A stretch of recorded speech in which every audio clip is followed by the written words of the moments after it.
Voilà, bonjour chers internautes, bonjour à tous ceux qui me suivent. Bon, nous allons aujourd'hui aborder le sujet qui va parler sur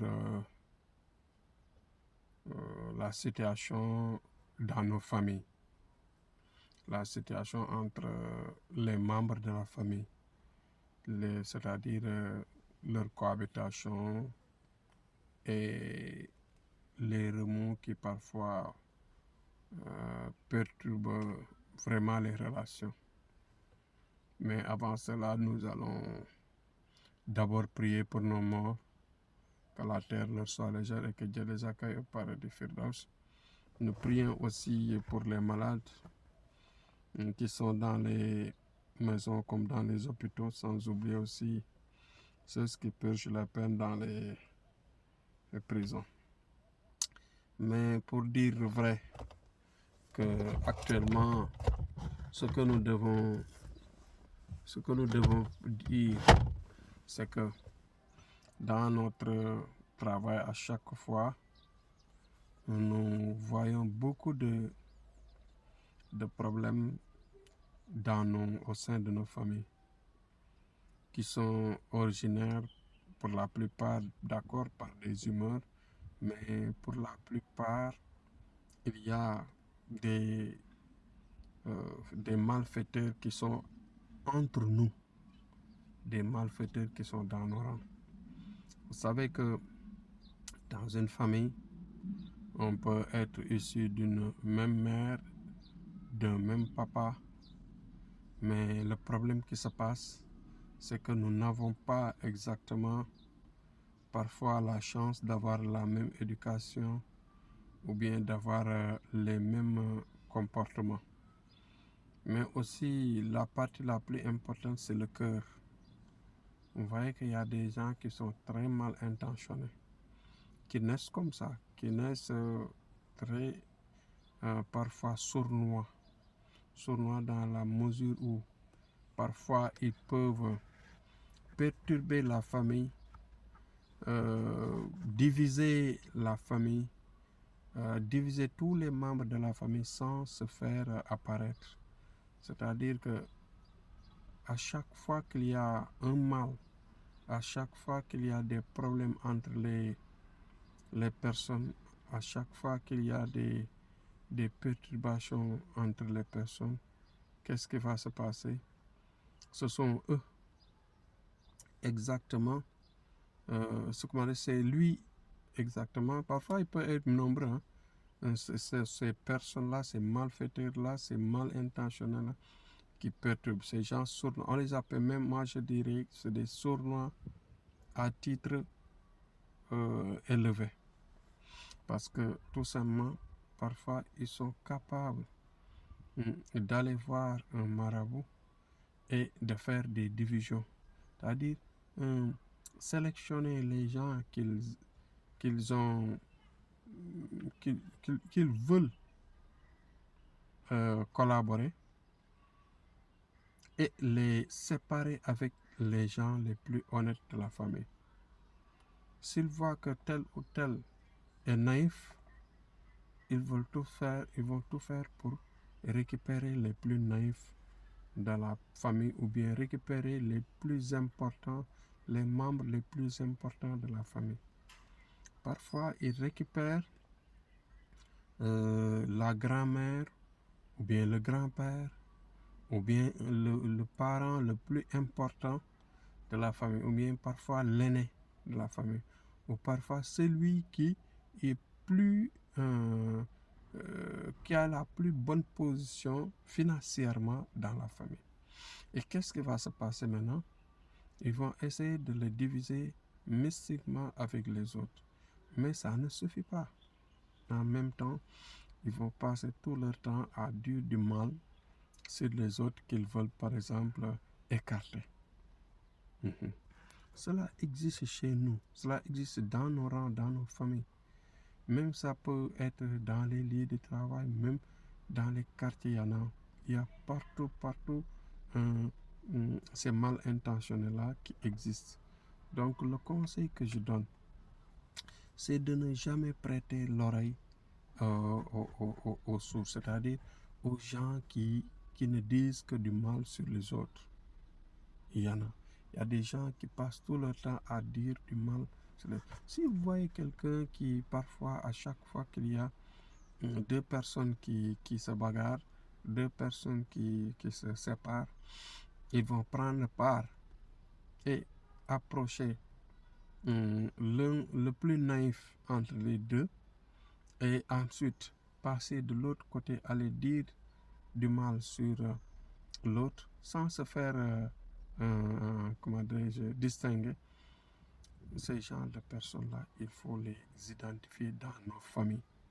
Parce que si on ne les identifie pas, les familles ne seront pas en paix.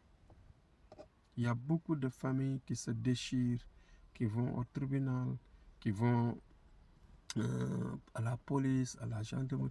À chaque fois, il y a des remous, des problèmes très sérieux entre les personnes. Et qu'il y a même des gens, des membres de la famille qui ne s'entendent plus, qui ne se parlent plus.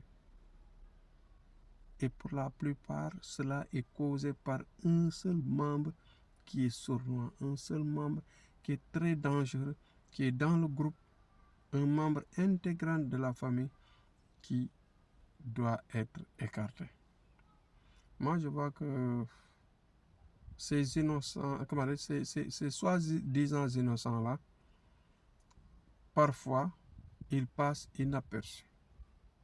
Les gens ne peuvent pas savoir que ce sont eux qui sont à l'origine de toutes les séparations. Les gens ne peuvent pas savoir que ce sont eux. Ce sont eux qui sont à la source de tous les problèmes de la famille.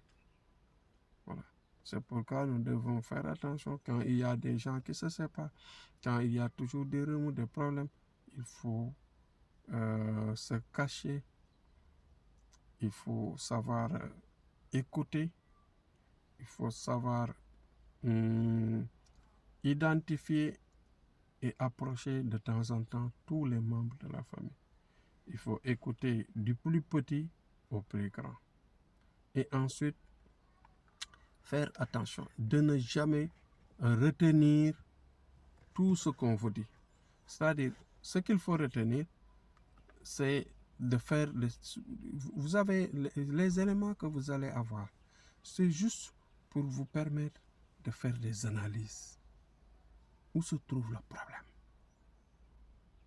Vous voyez que je prends ce sujet-là parce que tout simplement,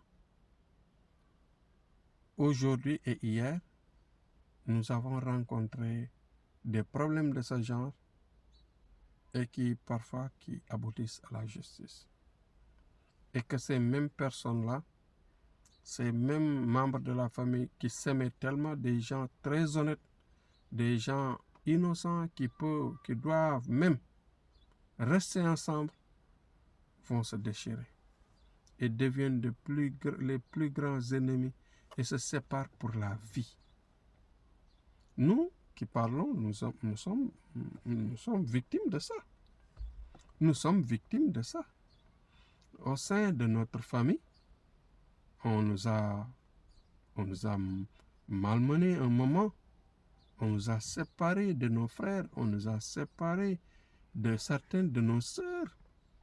Et que on ne peut pas le détailler, le dire ouvertement ici, mais ce sont nos propres parents qui ont fait ça, qui sont à l'origine de ça. Donc, si par exemple, Dieu nous donne cette mission et que nous rencontrons ces mêmes problèmes dans d'autres familles, il est bon de souligner, il est bon de faire une prise de conscience pour que les gens au moins prennent la responsabilité de réfléchir et de voir que dans beaucoup de familles qui se déchirent, dans beaucoup de familles qui se séparent, honnêtement, il y a des fumiers à l'intérieur. Il y a des rats à l'intérieur. Il y a des gens qui passent tout le temps à gâter, à faire des trous par ici, par là, parler ici, diviser. Toi, tu sais, Maïmouna est en train de préparer un coup pour ton enfant. Tu vas là-bas. Toi, Maïmouna, comment dire, tu vas vers Maïmouna, tu dis, ton frère là, il veut tout faire pour accaparer la maison. Il veut te faire sortir, toi et tes enfants. Ouais, c'est des choses qui existent. Et cela peut dégénérer et aboutir mal. Donc, faisons attention et à chaque fois, réfléchissons pour éviter ce genre de truc. S'il y a par exemple un parent que vous ne vous entendez pas et que vous voyez que c'est un parent qui est bien, un frère, une soeur qui est bien, il faut aller faire des prières de réconciliation entre vous. Il est bon de faire des prières de réconciliation avec les membres de la famille pour éviter que les fumiers inconnus et les fumiers imprévisibles de la famille puissent réussir leur coup. Donc voilà ce que j'ai apporté aujourd'hui comme information, comme exposé. Nous demandons à tout le monde de faire le partage et ceux qui rencontrent pour la première fois nos chaînes de vous abonner et d'appuyer sur la cloche de notification pour recevoir prochainement nos vidéos à temps réel. Donc, n'oubliez pas que nous prions énormément pour nos abonnés et nous prions aussi pour ceux qui font les partages. Merci, c'était Tiana Amadou. Inch'Allah, demain on revient sur notre